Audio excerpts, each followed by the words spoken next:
You talked about the fact that Mr. Depp indicates that from time to time he uses an earpiece. I read that, yes. Okay.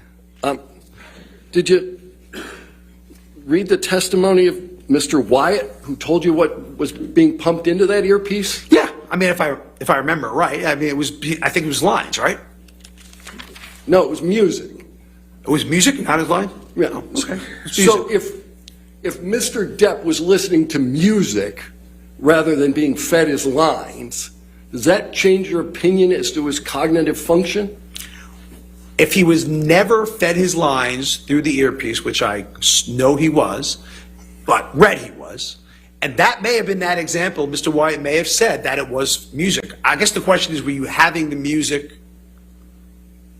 during the actual talking of your lines? Is that what you're saying to me?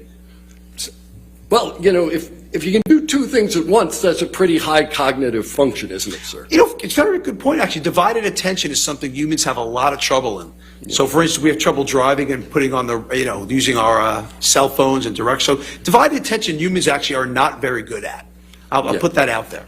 But in general, not just Mr. Depp, in general. But Mr. Depp is pretty good at acting. You acknowledged that early on. Absolutely. Well, better than me, so I know that. Because you don't act. In fact, you don't know about acting. You're right. I have no idea about acting. And you don't know how prevalent the use of earpieces are in acting. Again, I know nothing about acting. Irrespective of the fact you know nothing about acting, you've testified that Mr. Depp's use of an earpiece is somehow a cognitive deficit? So if I was giving a lecture and I was fed my lines, I would think there's a cognitive deficit. So and maybe I'm wrong. Like I said, maybe I could be wrong. Maybe Hollywood stars get lines fed to them through earpieces all the time, and I don't know. That could be said. It sounded to me to be unusual if you're doing a movie and you don't know the lines. But like you said, I'm just judging what I do with lectures, and that would never happen. If you gave lectures, you wouldn't use an earpiece, but you're not going to tell anybody how to act. I'm sorry, what was the question? I said if you gave lectures, you wouldn't use an earpiece, but you're not telling anybody how to act. Right, I would not use an earpiece during lectures. Right. But I don't know what the standard for standard as Hollywood is for that. I have no idea. Your testimony about the use of an earpiece, as maybe you were wrong. You're comfortable with the fact that you may have made a mistake there?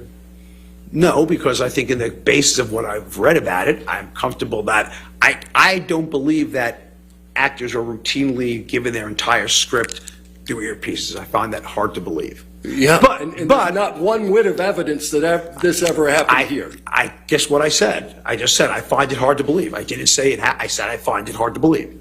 That's all I said. Oh, yeah, but what you found hard to believe, sir, was that every line of the script was pumped through an earpiece. Where did you ever get the idea that that occurred? That's what that's what I read in the court review, the court evidence. That's where I got it from. Right. And you know whether Marlon Brando used an earpiece? Isn't he dead? Yeah. So the answer is no. He does not use one now. Oh, no, I used the past tense. Sir. Oh, I'm sorry. I know nothing. I will concede to you, I know nothing about acting. I will concede to you 100%. If that is the standard and people are done that's acting, then I apologize and that was wrong on my part. If that's the standard, I'm wrong. I don't know. Okay. Let's go with that. No further questions. All right. How long is your return? A bit.